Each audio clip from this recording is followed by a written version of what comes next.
everyone, Hannah here. So today we are going to get started on our September mixed media tutorial or project.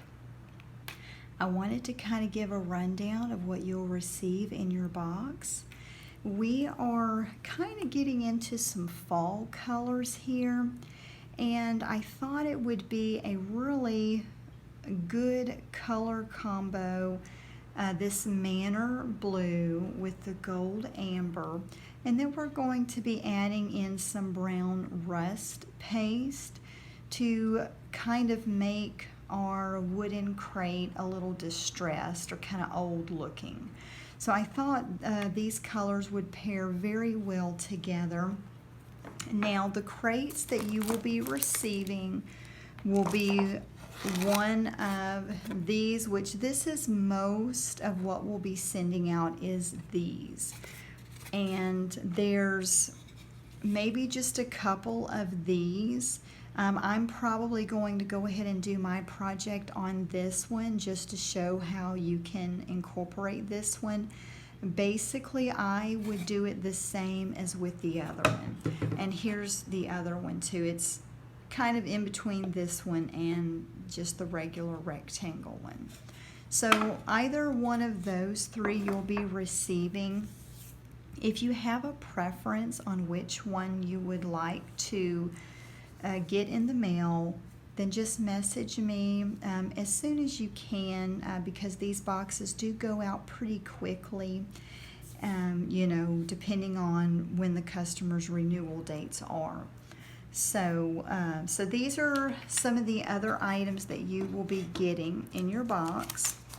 I thought that we would go with these really nice chipboard pieces. These are by Blue Fern Studios, their Wonderlust collection. And I really like it. The colors are going to pair very well with this project. And you know, it's nature, so I really like these pieces. And so you will get a few of these. I had already had some punched out from whenever I did the stock photo for these. Now these are adhesive pieces, so you pull the backing off and it sticks. But I always go ahead and add glue to the sticky part, because over time the adhesive in the back is going to, you know, not be as sticky. So I go ahead and I use some kind of a wet glue because that's going to last longer. And then you will be getting some flowers. These are brand new flowers from Prima. These go with their pumpkin, I think it's called Pumpkin and Spice collection. That is, you know, fresh off the press, hot on the market, however you want to say that. Anyway, it's their brand spanking new collection, and I absolutely love these flowers. They're fabric flowers. I didn't know that when I bought them because they look like, in the picture they look like the mulberry paper ones, but they have a really neat texture to them. They're kind of fuzzy, you know, kind of velvety like. So, and I love the colors. And then you'll be getting some micro beads. You'll be getting, I thought this would be really fun. I'm going to figure out some way to incorporate this, but basically the theme of this box, it's, I guess you could say, meshing nature and industrial together.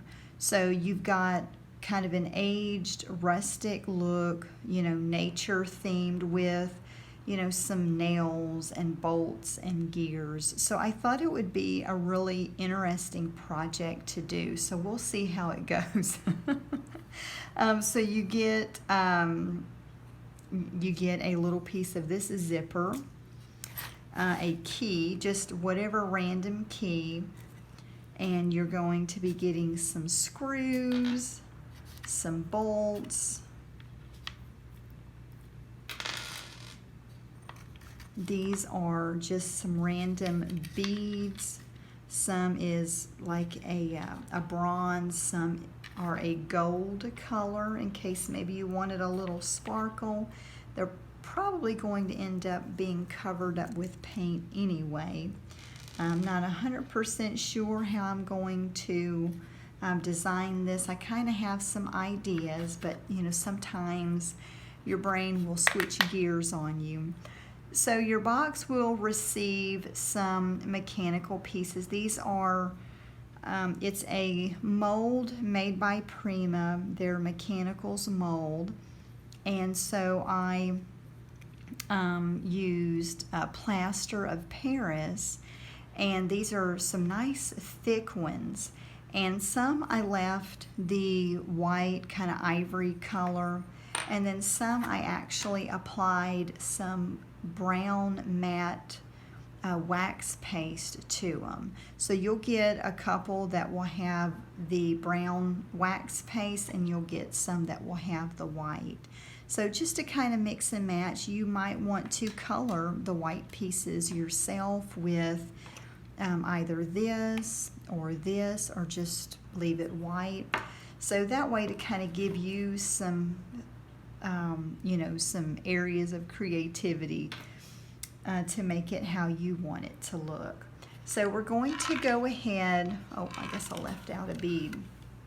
So we're going to go ahead and get started. Like I said, I'm just going to go ahead and get started with this one off.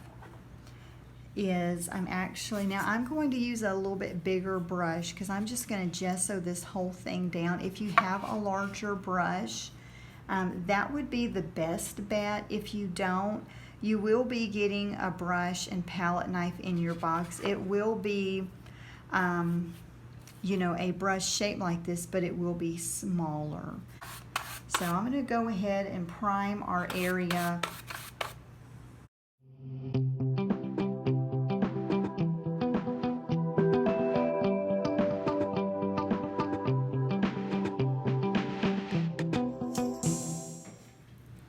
So I painted the inside. There's a few places I left where maybe it's not, but most of the inside is where I gessoed at. I did not apply to any on, you know, the bottom or the sides, just on the inside. So now, also what you'll be getting with your box is a 1/2 ounce jar of some texture paste. And so I'm actually going to be just adding this on the inside here. I want to kind of build it up some. I'm just going to be adding it in some different places.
So I dried the texture paste with my heat gun.